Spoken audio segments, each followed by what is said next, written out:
குரு ராகவேந்திர சுவாமிகளோட வாழ்க்கை வரலாற்றை பார்த்துட்டு இருக்கோம். ஒரு முறை அவர் பீஜப்பூரை நோக்கி போயிட்டு இருந்தாரு அவரோட சிஷ்யர்கள் கூட. ஒரு வழியில திரும்பவும் ஒரு பாலைவனம் மாதிரியான ஒரு இடத்தை கடந்து போக வேண்டிய சூழ்நிலை. அப்போ அவருக்கு ஒரு அலறல் குரல் கேக்குது. அந்த திசை நோக்கி அவங்க எல்லாரும் போறாங்க. அங்க ஒருத்தன் சுடுமணல்ல மாட்டிக்கிட்டான். அந்த இடத்தை விட்டு அவனால வெளியே வர முடியல. மணலோட தகிப்பு ரொம்ப அதிகமா இருந்ததுனால அவனால அதை விட்டு வெளியும் வர முடியல, அசையும் முடியாம கதறிட்டு இருந்தான். இதை பார்த்ததும் ராகவேந்திரர் மந்திரங்களை ஜபிக்க அவன் இருந்த இடத்துல இருந்து ராகவேந்திர இருந்த இடம் வரைக்குமே மேலே ஒரு நிழலும் உருவாகுது. அதோட அந்த சுடுமணலோட வெப்பமும் தணிஞ்சு குளிர்ச்சி ஆகுது. அதுக்கப்புறம் அவன் சுலபமா அந்த சுடுமணல்ல இருந்து வெளியே வந்து அவரை நோக்கி வரான். அவர் நோக்கி வர அவன் பின்னாடி அந்த நிழல் அப்படியே மறைஞ்சுக்கிட்டே வருது. உயிர் பிழைச்சு வர்ற அவன் ராகவேந்திரரை வணங்கி நிக்க, நீங்க யாரு அப்படின்னு கேக்குறான்.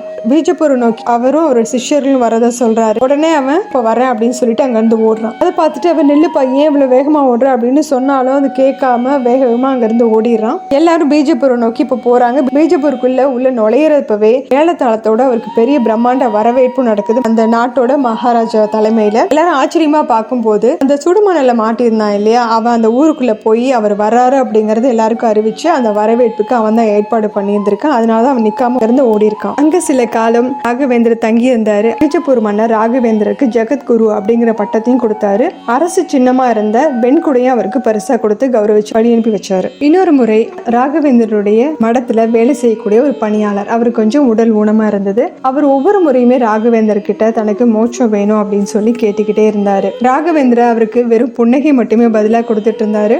ஒரு நாள் இது மாதிரி புனித யாத்திரை போகும்போது ஒரு இடத்துல இங்க யாகம் எல்லாம் நடந்துட்டு இருக்குது. பணியாளர் இருக்காரு இல்லையா, அவர் எல்லாரும் கிண்டல் பண்ணிட்டு இருந்தாங்க. நீ ரொம்ப வருஷமா கேட்டுட்டு இருக்க, ஆனா முக்தியோ மோட்சமோ கொடுக்க தயாரா இல்ல போல இருக்கே அப்படின்னு கிண்டல் அடிச்சிட்டு இருந்தாங்க. இதை கேட்டு ரொம்ப மனசு வந்து போன அவரு, எனக்கு கண்டிப்பா நீங்க முக்தி கொடுத்தே ஆகணும் அப்படின்னு கேட்கவும், போய் ஸ்நானம் பண்ணிட்டு அந்த யாக குண்டத்துல இறங்கு அப்படிங்கிறாரு. அவரும் மறுபேச்சு பேசாம ஸ்நானம் பண்ணிட்டு வந்து அந்த யாக குண்டத்துல இறங்கிறாரு. இதை பார்த்து அதிர்ச்சியான அத்தனை பேருமே, என்ன இப்படி பண்ணிட்டீங்க, அவர்தான் அவங்ககிட்ட கேட்டாருன்னா இப்படி ஒரு வேலை பண்ணிட்டீங்களே அப்படின்னு அர்த்தத்தோட கேக்குறாங்க. அதுக்கு அவர், இப்ப கொஞ்சம் எல்லாம் அமைதியா இருங்க அப்படின்னு சொல்றாரு. அப்போ கொஞ்ச நேரத்துல வானத்துல இருந்து ஒரு மணியோசை கேக்குது. அது அப்படியே கீழே இறங்கி வர சத்தமும் கேக்குது. அந்த சத்தம் கொஞ்ச நேரத்துல அப்படி அப்படியே குறைஞ்சிட்டு வானத்தை நோக்கி போற மாதிரி இருக்கு. எல்லாரும் இங்க என்ன நடக்குது அப்படின்னு ராகவேந்திரர் கிட்ட கேட்கவும், அவன் மோட்சம் அடைஞ்சிட்டான், புஷ்ப விமானம் வந்து அவனோட ஆத்மா இப்ப கூட்டிட்டு போயிடுச்சு அப்படின்னு சொல்லிட்டு, நான் சொல்றது நம்பலைன்னா அந்த யாக குண்டத்துல அவனோட எலும்பாவது இருக்கான்னு பாருங்க அப்படிங்கிறாரு. அங்க எந்த எலும்புமே இல்ல.